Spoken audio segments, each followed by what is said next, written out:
प्रिय विद्यार्थियों, आज हम कक्षा 12 हिंदी की पाठ्यपुस्तक आरोह भाग 2 के गद्य खंड के अध्याय 16 में वर्णित कहानीकार रजिया सज्जाद जहीर की रचित कहानी नमक का आगामी और अंतिम अंश पढ़ने जा रहे हैं। वीडियो भाग 1 में हमने कहानीकार रजिया सज्जाद जहीर के व्यक्तित्व के बारे में जाना, इनके कृतित्व के बारे में जाना। वीडियो भाग 2 में हमने कहानीकार रजिया सज्जाद जहीर द्वारा रचित कहानी नमक का प्रथम अंश पढ़ा है। आइए आज हम इस कहानी का आगामी और अंतिम अंश पढ़ें। पहले अंश में हमने ये देखा कि भारत पाक विभाजन के बाद सरहद के दोनों तरफ के विस्थापित लोगों के दिलों को टटोलती हुई यह कहानी है जो बहुत मार्मिक है। सफिया अपने पड़ोसी सिख परिवार के घर कीर्तन में गई थी। वहीं पर एक सिख बीवी से उनकी भेंट मुलाकात होती है। वह उसकी माँ की हमशक्ल थी। सफिया को ऐसा लगा सिख बीवी को देख करके, वही अंदाज जो उसकी माँ का था, वही मासल देह, वही गोरा सा रूप रंग, उसी प्रकार का मलमल का दुपट्टा, और इस प्रकार से सफिया को ऐसे लगा जैसे सिख बीबी में उसकी माँ की शक्ल उसे दिखाई पड़ रही हो। सिख बीबी उसकी माँ की हमशक्ल थी। सफिया ने कई बार उसकी तरफ प्रेम से देखा तो सिख बीबी ने उसके बारे में पूछ ही लिया। तब उन दोनों में बातचीत शुरू हुई और इस दौरान सिख बीबी ने बताया कि उसका वतन लाहौर है। सफिया ने कहा कि वह कुछ दिनों में अपने भाइयों से मिलने लाहौर जा रही है। यदि वहां से कोई सौगात मंगानी हो तो उसे अवश्य बता दीजिए।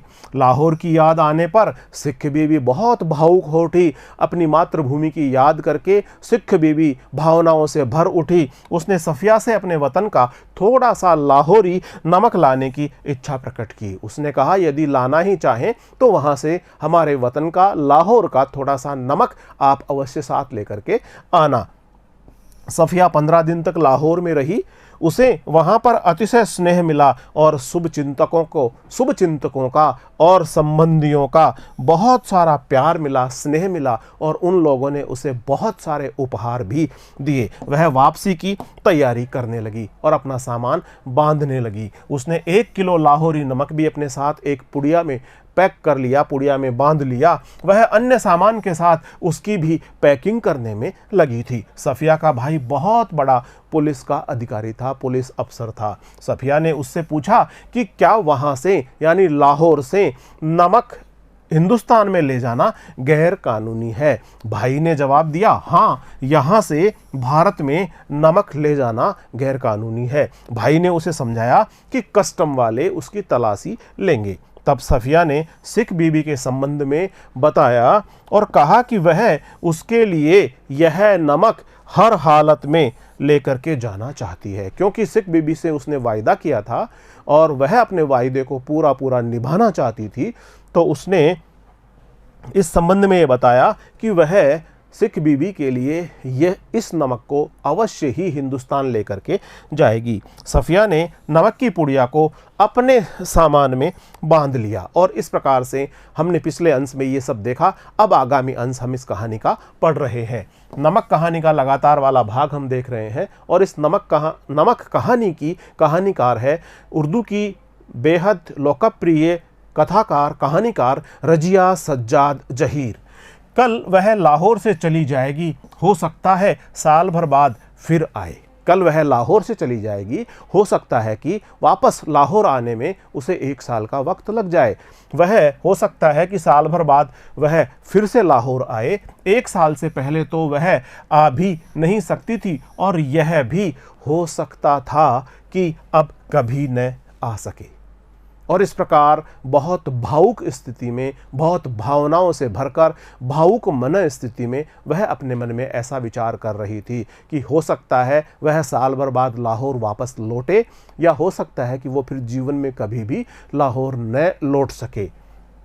उसकी आंखें आहिस्ता आहिस्ता बंद होने लगी, आहिस्ता आहिस्ता धीरे धीरे उसकी आंखें धीरे धीरे बंद होने लगी। फिर उसे एक सफ़ेद दुपट्टे का दूधिया आंचल लहराता दिखाई देने लगा। दूधिया आंचल, सिख बीवी का दूधिया आंचल लहराता दिखाई देने लगा। जैसा उसकी माँ का आंचल हुआ करता था उसी प्रकार का आंचल सफ़िया को दिखाई देने लगा, जिस पर यहाँ वहाँ सितारे झिलमिला रहे थे।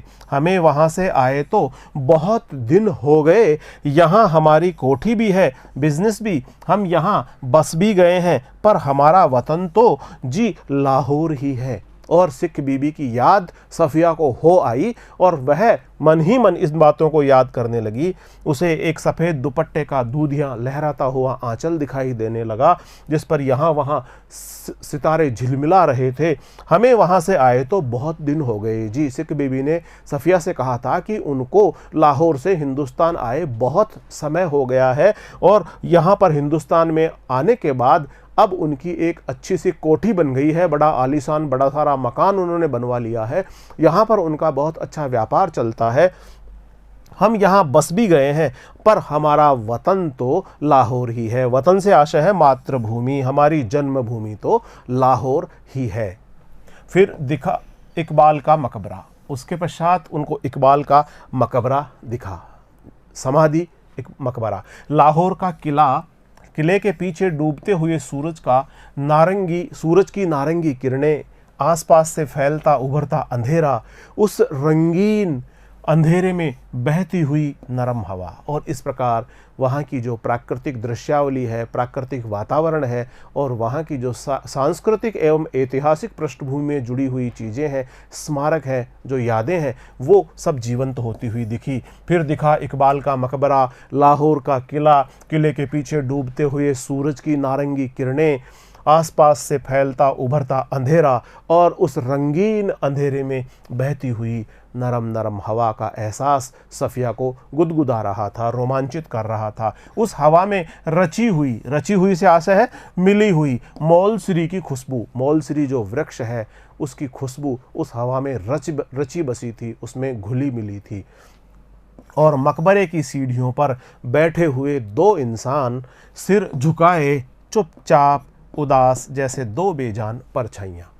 और क्योंकि अब सफ़िया के वापस लौटने का वक्त बहुत नज़दीक आ रहा था और इस प्रकार उस सायंकाल को सफ़िया एक मकबरे पर बैठी हुई थी। उनके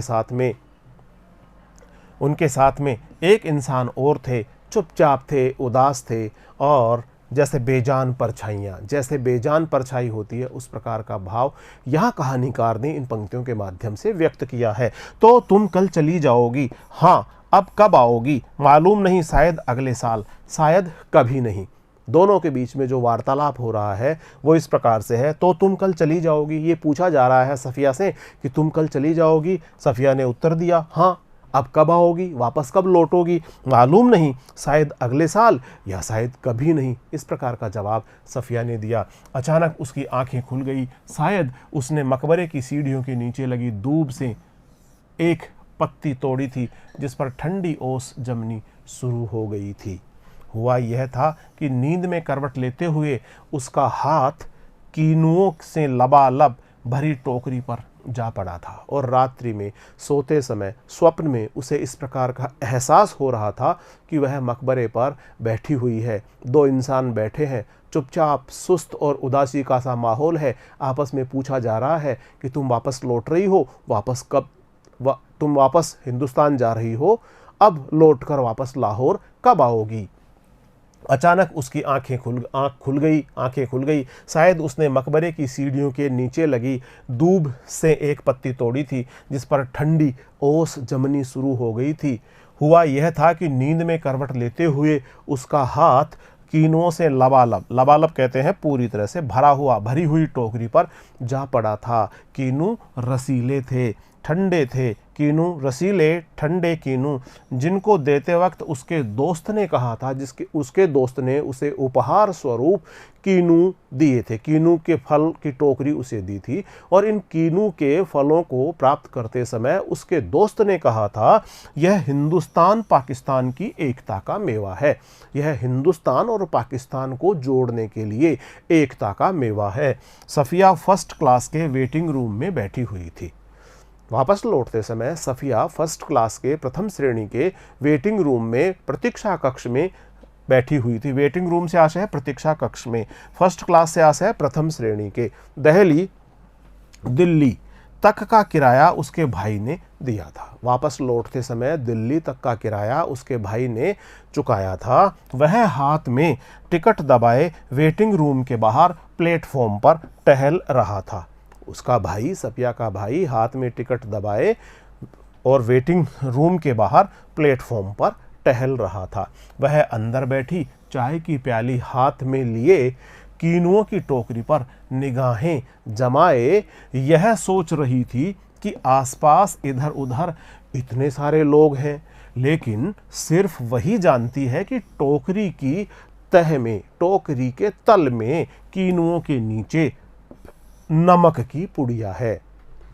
सफिया वह अंदर कक्ष में बैठी हुई चाय की प्याली अपने हाथ में लेकर चाय की चुस्कियां ले रही थी और उसकी निगाहें, उसकी जो नजरें हैं वह कीनुओं की टोकरी पर जमी हुई थी। वह सोच रही थी कि इधर उधर इतने सारे लोग हैं, लेकिन सिर्फ वही जानती है कि इस टोकरी की तह में कीनुओं के नीचे नमक की पुड़िया रखी हुई है।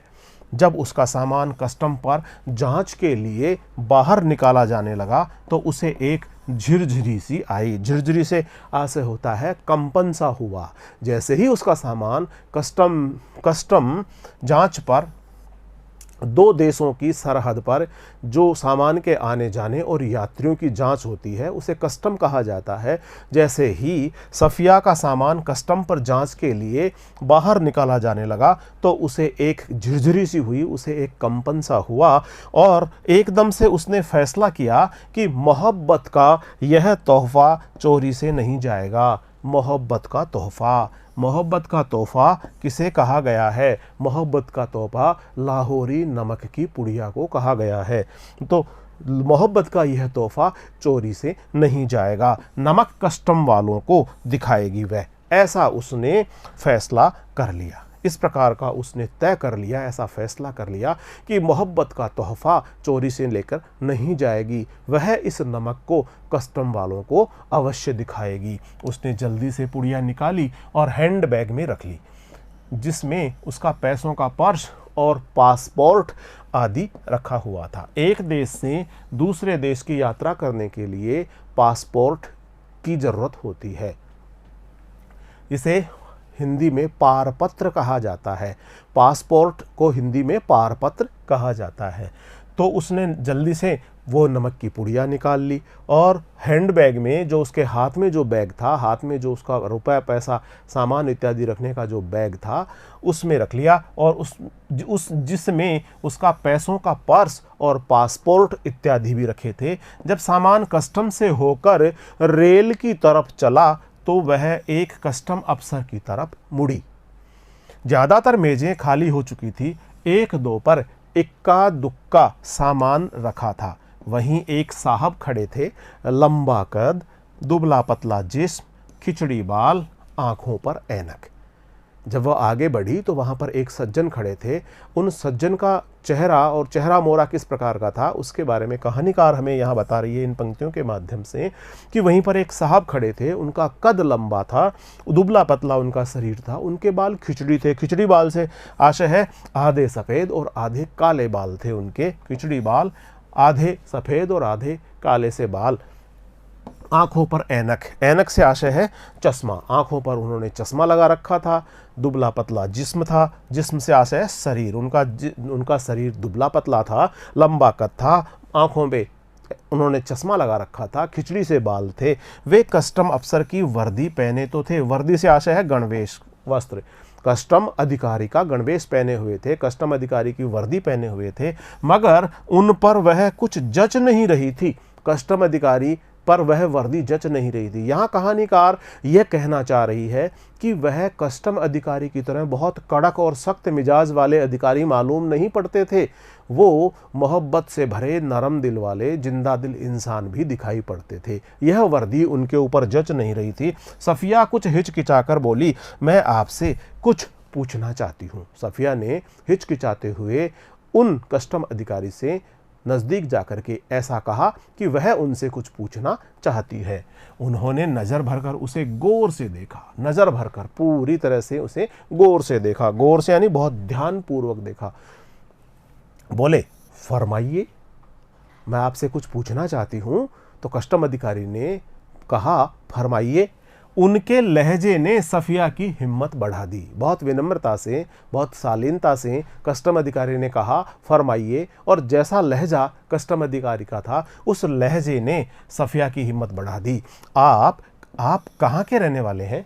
सफिया ने उस अधिकारी से पूछा, आप कहाँ के रहने वाले हैं? उन्होंने कुछ हैरान होकर उसे फिर गौर से देखा। मेरा वतन दिल्ली है, मेरा वतन दिल्ली है, मेरी मातृभूमि दिल्ली है। मैं दिल्ली में पैदा हुआ हूँ, मेरी मातृभूमि दिल्ली है, दिल्ली है। आप भी तो हमारी ही तरफ की मालूम होती है, अपने अजीजों से मिलने आई होंगी। अजीज कहते हैं प्रियजनों से, आत्मीय जनों से, अपने प्रियजनों से, अपने आत्मीय जनों से, अपने संबंधियों से, अपने रिश्तेदारों से, अपने लोगों से आप मिलने आई होंगी। उन्होंने कुछ हैरान होकर उसे फिर गौर से देखा। कस्टम अधिकारी ने थोड़ा हैरान होकर के सफिया को और गौर से देखा और फिर उन्होंने बोला, मेरा वतन दिल्ली है। कस्टम अधिकारी ने कहा कि उनका वतन दिल्ली है, आप भी तो हमारी ही तरफ की मालूम होती है। साथ ही साथ कस्टम अधिकारी ने फिर अपनी बात को आगे बढ़ाते हुए कहा कि आप भी तो हमारी ही तरफ की मालूम होती है, अपने अजीजों से मिलने आई होंगी। ऐसा लगता है कि आप अपने अजीजों से मिलने आई होंगी। अजीज से आशय है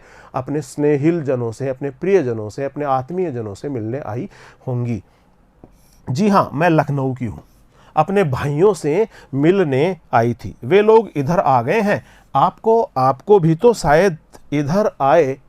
और अब उनके बीच में बातचीत का सिलसिला शुरू हुआ, आपस में बातचीत होने लगी। सफिया ने कहा, जी हाँ, मैं लखनऊ की हूँ, अपने भाइयों से मिलने के लिए लाहौर आई हूँ, वे लोग इधर ही आ गए हैं। आपको भी तो शायद इधर आए। जी, जब पाकिस्तान बना था तभी आए थे, मगर हमारा वतन तो दिल्ली ही है। कस्टम अधिकारी ने फिर जोर देकर कहा कि हमारा वतन तो दिल्ली ही है, हमारी मातृभूमि तो, वतन मानी मातृभूमि, हमारी मातृभूमि तो दिल्ली ही है। सफिया ने हैंडबैग मेज पर रख दिया और नमक की पुड़िया निकालकर उनके सामने रख दी। इतनी बातचीत होने के बाद में अब सफिया ने अपना हैंडबैग खोला, मेज़ पर रखा और उसमें से नमक की पुड़िया को बाहर निकाला और उस पुड़िया को उन कस्टम अधिकारी के सामने रख दिया और फिर आहिस्ता आहिस्ता रुक रुक कर उनको सब कुछ बता दिया। और उसके बाद आहिस्ता आहिस्ता, धीरे धीरे, रुक रुक कर उन कस्टम अधिकारी को सफिया ने सारी बात बता दी कि इस प्रकार से वह उसकी माँ की हमशक्ल सी दिखने वाली सिख बीबी के लिए मोहब्बत का तोहफा यानी लाहौरी नमक अपने साथ लाहौर से, पाकिस्तान से हिंदुस्तान लेकर जाना चाहती है। उन्होंने पुड़िया को धीरे से अपनी तरफ सरकाना शुरू किया। जब सफिया की बात खत्म हो गई तब उन्होंने पुड़िया को दोनों हाथों में उठाया, अच्छी तरह लपेटा और खुद सफिया के बैग में रख दिया। पूरी बात सुनने के बाद में उन कस्टम अधिकारी ने पुड़िया को अपने दोनों हाथों में उठाया और उस पुड़िया को सफिया के बैग में रख दिया। बैग सफिया को देते हुए बोले, मोहब्बत तो कस्टम से इस तरह गुजर जाती है कि कानून हैरान रह जाता है। और उस नमक की पुड़िया को सफिया को देते हुए, क्योंकि नमक की पुड़िया को पाकिस्तान से हिंदुस्तान लाना गैर कानूनी है, लेकिन ऐसा होने के बावजूद भी जब सफिया ने उन कस्टम अधिकारी से सारी बात साफ गोई से स्पष्ट रूप से कह दी और मोहब्बत का ये तोहफा वह हिंदुस्तान ले जाना चाहती है, जब इस प्रकार की बातचीत हुई तो बैग सफिया को देते हुए वो कस्टम अधिकारी बोले, मोहब्बत तो कस्टम से इस तरह गुजर जाती है कि कानून भी हैरान रह जाता है। वह चलने लगी तो वे भी खड़े हो गए और कहने लगे, जामा मस्जिद की सीढ़ियों को मेरा सलाम कहिएगा। बहुत ही विनम्रतापूर्वक उन्होंने सफिया से यह कहा कि जब आप पहुंच जाएं तो जामा मस्जिद की सीढ़ियों को मेरा सलाम कहना, मेरा नमस्कार कहना। और उन खातून को यह नमक देते वक्त मेरी तरफ से कहिएगा कि लाहौर अभी तक उनका वतन है। खातून से आशय है कुलीन महिला। उस संभ्रांत महिला को, उन सिख बीबी को यह नमक जब आप सौंपे तब आप उनको यह बात भी कहना कि लाहौर अभी तक उनका वतन है, लाहौर अभी तक उनकी मातृभूमि है। लाहौर उनकी मातृभूमि है और मातृभूमि के साथ जो उनके उद्गार जुड़े हुए हैं, जो उनकी भावनाएं जुड़ी हुई है, वो सदा सदा के लिए पूरी श्रद्धा, सम्मान और अपनत्व के साथ में उनके साथ में जुड़ी रहेंगी। और दिल्ली मेरा और मेरा वतन है दिल्ली। उन कस्टम अधिकारी ने कहा कि मेरा वतन दिल्ली है और इस नाते मैं भी दिल्ली को अपनी मातृभूमि मानता हूं और अपनी मातृभूमि के प्रति पूरी श्रद्धा, पूरा सम्मान और पूरा अपनापन का भाव रखता हूं।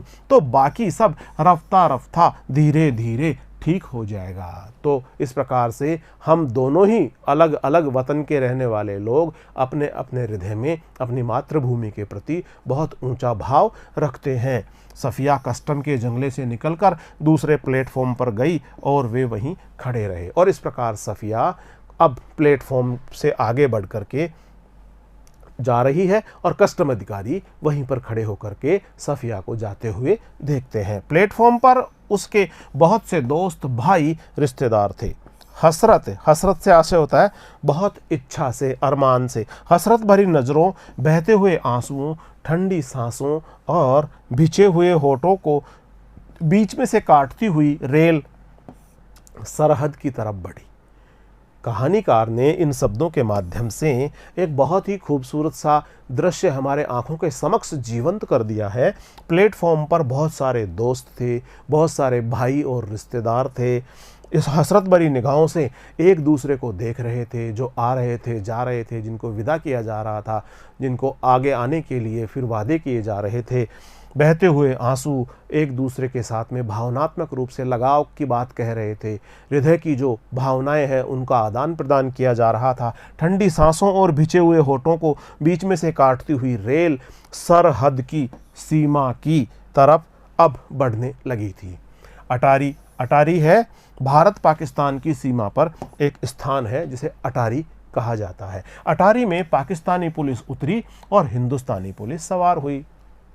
ऐसा होता है कि अटारी जो भारत और पाकिस्तान की सीमा पर एक स्थान है, वहाँ पर पाकिस्तान से जब ट्रेन आती है हिंदुस्तान में तो पाकिस्तानी पुलिस वहाँ उतर जाती है और हिंदुस्तान की पुलिस अब वहाँ पर सुरक्षा के लिए रेल में सवार हो जाती है। कुछ समझ में नहीं आता था कि कहाँ से लाहौर ख़त्म हुआ और किस जगह से अमृतसर शुरू हो गया। लाहौर से आशय होता है पाकिस्तान और अमृतसर से आशय होता है हिंदुस्तान। ये समझ में ही नहीं आता कि कहाँ पर पाकिस्तान ख़त्म होता है, कहाँ लाहौर समाप्त होता है और कहाँ पर अमृतसर प्रारंभ हो जाता है, अमृतसर शुरू हो जाता है, भारत हिंदुस्तान शुरू हो जाता है।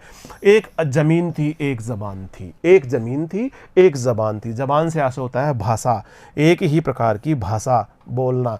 एक सी सूरतें और लिबास, लिबास से आशय होता है पहनावा, कपड़े इत्यादि पहनना, कपड़ा। और एक सा लबो लहजा, लबो लहजा यानी बातचीत करने का तरीका। लबो लहजा, लब होठ को कहते हैं, लबो लहजा बातचीत करने का तरीका भी एक जैसा ही था। और अंदाज था यानी ढंग, जो तरीका था वो भी एक जैसा ही था। गालियां भी एक ही सी थी जिनसे दोनों बड़े प्यार से एक दूसरे को नवाज रहे थे। नवाजना, एक दूसरे को सम्मान देते हुए कहना।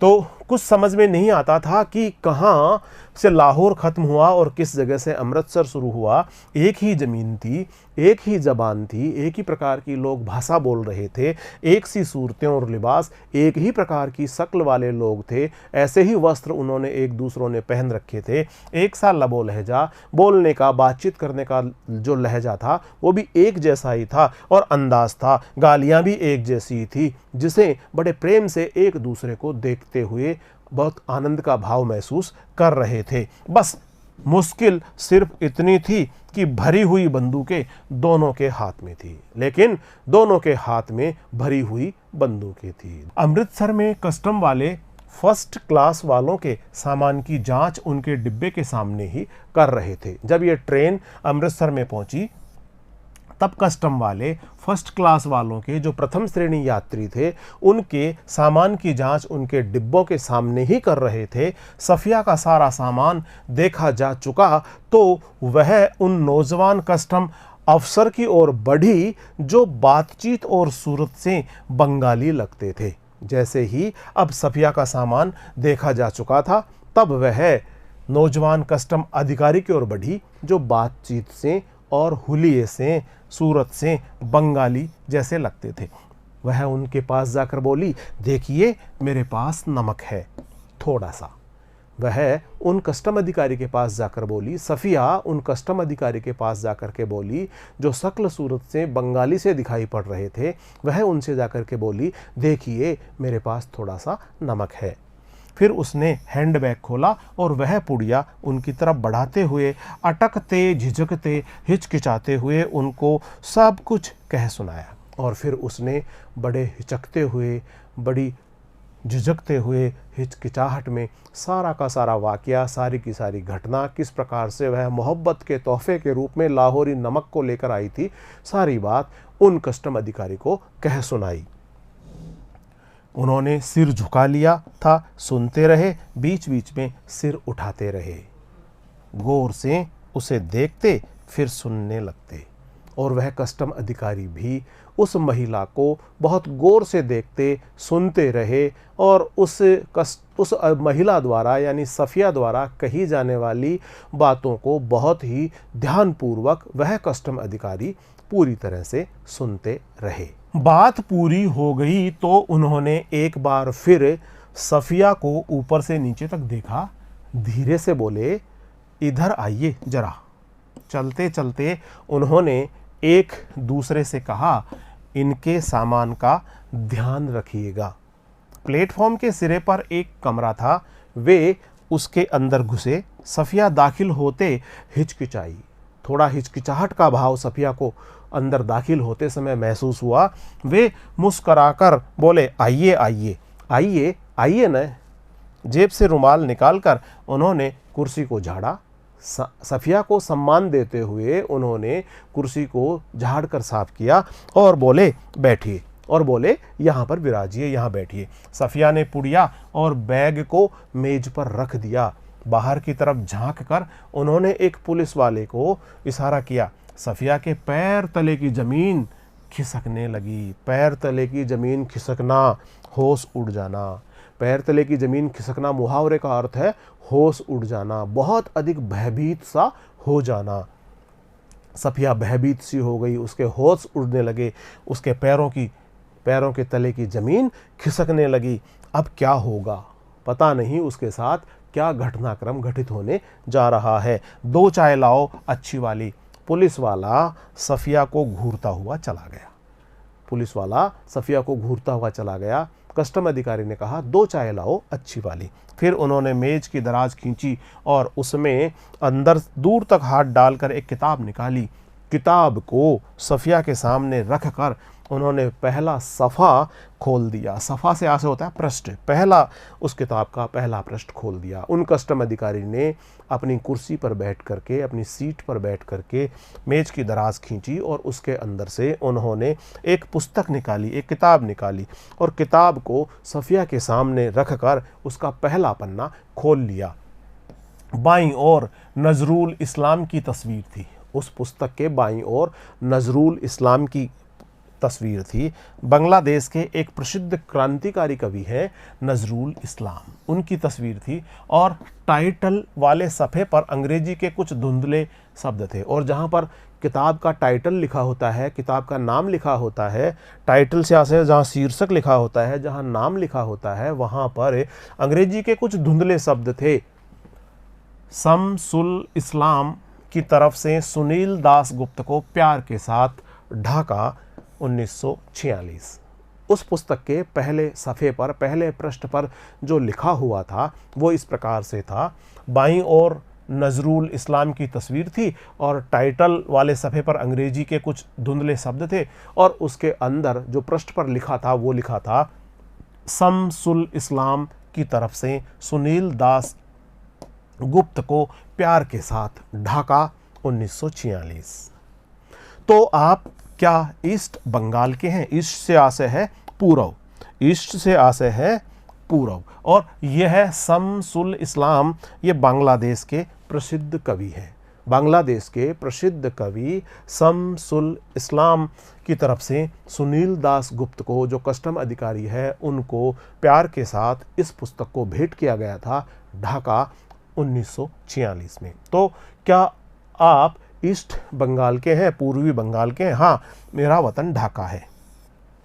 तो जो सुनील दास गुप्त कस्टम अधिकारी थे, उन्होंने कहा कि हाँ, मेरा वतन ढाका है। उन्होंने बड़े फ़क्र से आसे होता है, बहुत ही गर्व के साथ में जवाब दिया। तो आप यहाँ कब आए? आपका यहाँ आना कब हुआ? जब डिवीज़न हुआ। डिवीज़न से आसे होता है भारत पाकिस्तान का बंटवारा हुआ। डिवीज़न हुआ जब भारत पाक का बंटवारा हुआ, तभी आए, मगर हमारा वतन ढाका है। एक बार फिर उन्होंने इस बात को दोहराया कि हम भारत पाकिस्तान विभाजन के समय इधर आ गए थे, लेकिन हमारा वतन तो ढाका ही है। मैं तो कोई 12-13 साल का था, पर नजरुल और टैगोर को तो हम लोग बचपन से पढ़ते थे। नजरुल और टैगोर जो महान कवि हैं, महान शख्सियत है, महान साहित्यकार हैं, इनको तो हम बचपन से ही पढ़ा करते थे। जिस दिन हम रात यहाँ आ रहे थे, उसके ठीक 1 वर्ष पहले मेरे सबसे पुराने, सबसे प्यारे बचपन के दोस्त ने मुझे यह किताब दी थी।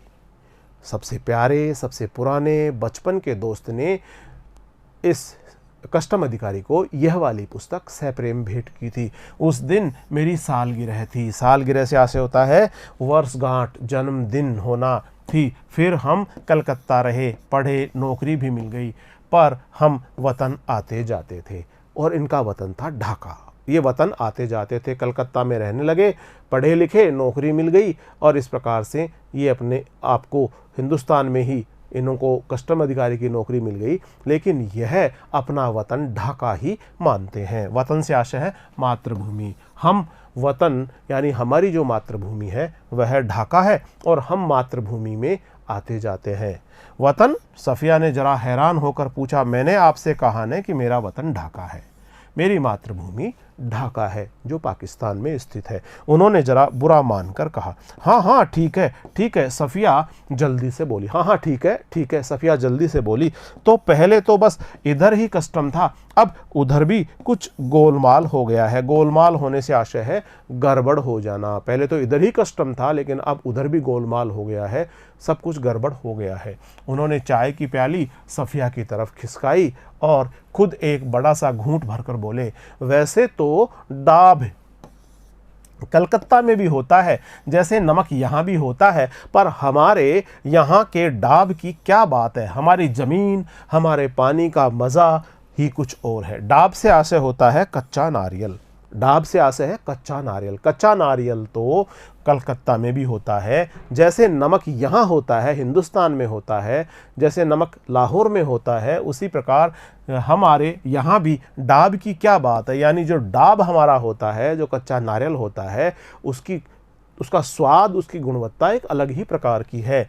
हमारी ज़मीन और हमारे पानी का मज़ा कुछ और ही है। हमारी ज़मीन और हमारा पानी, उसका आनंद ही, उसका स्वाद ही, उसका मज़ा कुछ अलग ही प्रकार का है। उठते वक्त उन्होंने पुड़िया सफ़िया के बैग में रख दी और चाय समाप्त होने के पश्चात उठते समय कस्टम अधिकारी ने नमक की पुड़िया सफ़िया के बैग में रख दी और खुद उस बैग को उठाकर आगे आगे चलने लगे। सफ़िया ने उनके पीछे चलना शुरू कर दिया। जब सफ़िया अमृतसर के पुल पर चढ़ रही थी, तब पुल की सबसे निचली सीढ़ी के पास वे सिर झुकाए चुपचाप खड़े थे। जब सफ़िया अमृतसर के पुल की तरफ चढ़ रही थी, तब पुल की सबसे निचली वाली सीढ़ी के पास वो चुपचाप खड़े थे। कस्टम अधिकारी वहाँ पर चुपचाप खड़े थे और सीढ़ी के पास वे सिर झुकाए चुपचाप खड़े हुए थे। उनके हृदय में उनकी देशभक्ति की भावनाओं का ज्वार प्रबल हो उठा था। अपने हृदय में देशभक्ति की भावनाओं को वह पूरी तरह से समेट करके अपनी मातृभूमि को याद कर रहे थे। सफ़िया सोचती जा रही थी कि किसका वतन कहाँ है। सफ़िया सोचती जा रही थी कि जो कस्टम अधिकारी उन्हें पाकिस्तान में मिले, उनका वतन दिल्ली था, और जो कस्टम अधिकारी उन्हें हिंदुस्तान में मिले, उनका वतन ढाका में है। तो सफ़िया सोचती जा रही थी कि किसका वतन कहाँ है, वह जो कस्टम के इस तरफ है या उस तरफ, कस्टम के इस तरफ है या उस तरफ, किसका वतन कहाँ पर है। इस प्रकार प्रिय विद्यार्थियों, आज हमने कहानीकार रजिया सज्जाद जहीर की कहानी नमक पढ़ा। नमक शीर्षक की कहानी को हमने बहुत अच्छी तरह से पढ़ा है, इसको समझा है, इसको आत्मसात किया है। अगले वीडियो में हम कहानी नमक, जिसका शीर्षक है नमक, इस कहानी से संबंधित अभ्यास प्रश्न लेकर शीघ्र ही उपस्थित होंगे। तब तक नमस्कार।